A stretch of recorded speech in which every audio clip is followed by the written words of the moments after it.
Hey, good morning. Yes, it is. It's Saturday, the 13th of December. Getting closer to Christmas, aren't we? So, normally we go off the rails on the weekends, right? But I thought doing estimates needs a little bit more, I guess, information. Because what the problem is for the people that do it on a regular basis, we assume. And what does assume is? It makes an ass out of you and me. So, if you want to know how to do a good estimate, hang tight.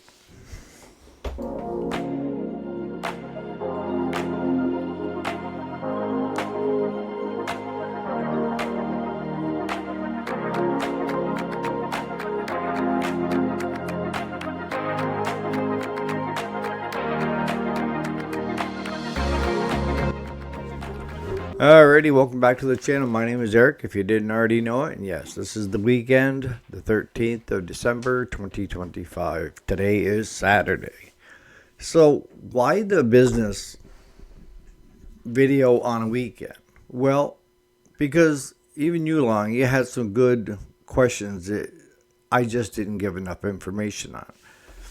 And Jason's right to a certain point that when you're giving an estimate, if you're looking at something on the back of somebody's truck, 3 to 5 minutes, you might be able to catch the things that you see, but what you don't see is what will get you. And Amos, you're dead on. That just keep the customer in the loop. And if the prices are going to increase, go to your customer. If they say okay, increase. If they say no, stop. That's how business works. You never know what you really got until you get into it. And I've seen some beautiful looking machines be turds, not worth fixing. So what actually goes into an estimate? Well, you have to break the estimate down. And that is your time, that's the labor part, and the cost of the parts. Now, if most construction companies, because the costs are expensive, they just double the cost of the materials, and that's what they bid the jobs for. And they come out ahead. But as Jason said to you, that if it's a $2 part and it takes you an hour to put it in, and you charge $4, you're losing. So when I do an estimate, I'm looking at roughly cost of parts and then how long it's going to take to do that job. And the longer you've been at it, the better you get because you know how to do certain things. And we talk about time, experience, and wisdom. The longer you've been doing it, the faster you can do it, all right? And there's not too many shops anymore that operate on flat rate, on what the book says, this and that. It is what it is, right? So when I'm doing an estimate, I'm looking at what's it worth. And like you said, Jason, you had a neighbor that's done a number of tractors, even repaint them, and he's lucky to get 1,200, 1,500 for them. What I find is location, location, location. It's stuff that sells high here. You can't get squat for it 2 counties over, which makes no sense to me. But it's how many people want what you have, I guess is the right way to put it. And I sold quite a few of them for $2,000 and more of the 2N, 8N, 9Ns, running and driving, no paint, but they did everything they're supposed to do. And actually, I wish I had one. I've got 3 in the boneyard that need minor fixing that I should resurrect one of them just to use as a raking tractor because they're handy as heck. They're small, compact. You can get into places you can't with the bigger stuff. So when you're doing an estimate, what are you looking at? You're looking at, because it's based on experience, right? You're checking belts, you're checking pulleys, you're checking spindles, you're checking blades, you're checking the steering sector in the front. I want to hear the transmission. Does it move forward and backwards without whining and squealing? Is the hydrostatic fluid up where it should be? These are all things that I look at. And A lot of times I can't do that when it's in the back of somebody's truck. Okay? Here's the one that you really got to be iffy on when you're doing estimates, and that is you have somebody send you a message and tell you what they have and what a ballpark figure is to fix it. You haven't seen it. You're going by exactly what they're telling you. And that was the tractor that I just gave an estimate on. And I explained to them, I haven't seen it yet. We got to get it into the shop. I can tell you more once we do a diagnostic on it and then go from there. The key thing is you're looking to get work into the shop, but you're not looking to work for free. Okay? We've talked about that, about being busy versus profitable. Anybody can be busy and look busy. The next thing is, are you making any money at it? And if you're not good at doing estimates, you may want to hold off on it and do just like what Amos says. Take the repair on, do the diagnostic, then go to your customer on what you found to see if they want to continue. And that's not a bad way to do it. A lot of shops do not give estimates. And the biggest problem with giving an estimate is the customer is going to hold you to a certain extent, what you just quoted, right? And the estimate that I give to this guy on Marketplace that got a hold of me was $1,200 to $1,400 for everything that he wanted done on his tractor. And as I explained to him, a lot of the stuff that you want done is labor intensive. And $55 an hour is what we get. We'll do it right, but you're paying for experience and we move pretty fast. It's not going to take all day long to put a fuel tank in a tractor. We can do that in about 20 minutes. That's what I mean by experience versus busy. You take guys like Jason, Amos, that have worked on stuff, Ed, Randy, you guys that are doing it in the trenches all the time have figured out your own way to get things done a lot quicker because you've had a lot of experience. And that is a sign of a good mechanic, is making a 2-hour job into a 20-minute job and doing an excellent job.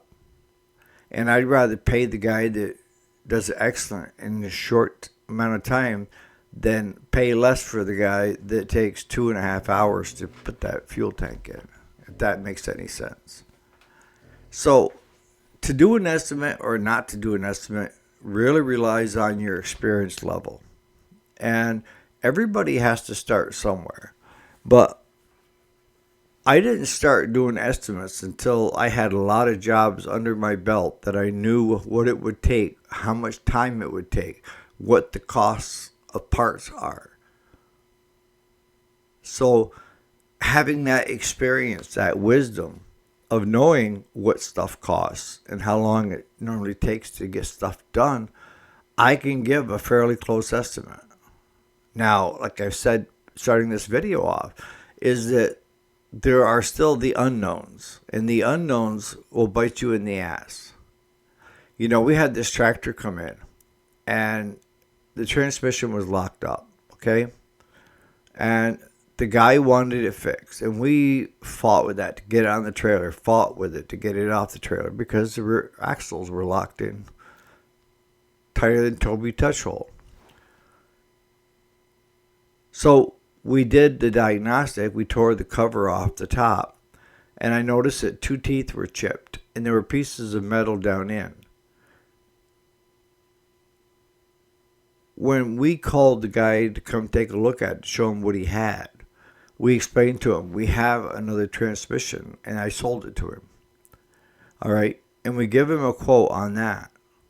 But what we didn't know was that we hadn't heard it wrong.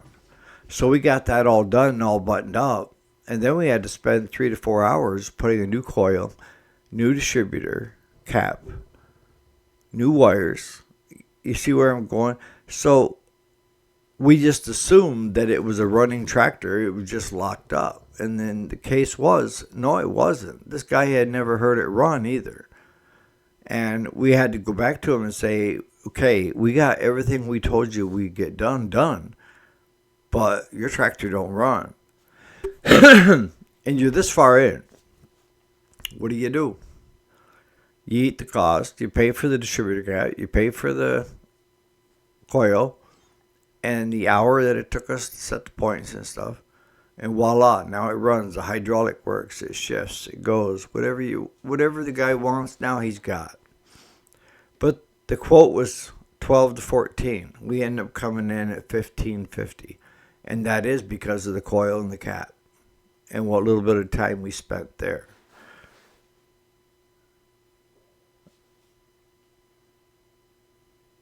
Can't stress how important it is that if you're going to do an estimate, you need to know how much time it takes you to accomplish each task that you're looking at. And for some of us that are more experienced, can get it done faster. So our estimate could actually be less than somebody that is new to the game and just kind of head pecking and going learning as they go. This is why when I talk to customers, they say, well, Joe Schmo is cheaper. Yeah. And Joe Schmo hasn't got the experience. He's charging what he feels is fair for the experience level he's at. We are more experienced. We know what we're doing. We know exactly how this works. We don't need to try to take pictures of it to see how it's supposed to go in the end. We know what it's supposed to do. We know what the bolts are, what size they are. It's just doing the motions, I guess. So even though Joe Schmo is cheaper per hour, you're going to pay less with us when you figure the time involved to get the job done. You're going to pay more an hour, but you're going to have less hours in it. So in the comments, what are the highlights of you giving or not giving estimates? Because an estimate is just that. And if you set the table, the stage in the beginning, that this is just an estimate, we do not know what we're going to find once we get it opened up. But once we get it opened up, if there's any issues, you will know. That's the way we work here. Because we can't see into the future any more than you can. Personally, I think to do a good estimate, you're going to spend more than 3 to 5 minutes. Because you really want to take a good look and check tires, check everything. Get that machine off the truck. I want to see it move frontwards and backwards. Is it got a gear in the rear end that is clicking on because one of the gears snapped off, one of the teeth? These are all things that I need to know before I do my estimate. If it's not running, how do you know? You're going to have to get it running first to see if the transmission is any good. You see what I'm saying? It's the unknowns that will get you. It's the ones that you can't see. But as long as you're honest with your customer, you should be fine. Try to treat people the way you would hope to be treated, not the way you've been treated in the past. That's my motto. And I've lived by it. And hopefully I will continue to live by it. So on that note, you guys have a great Saturday. But put in the comments certain questions you may have on actually doing the estimate or what you find very helpful. And are you giving estimates or just taking things in and it is what it is? Because there's nothing wrong with that either.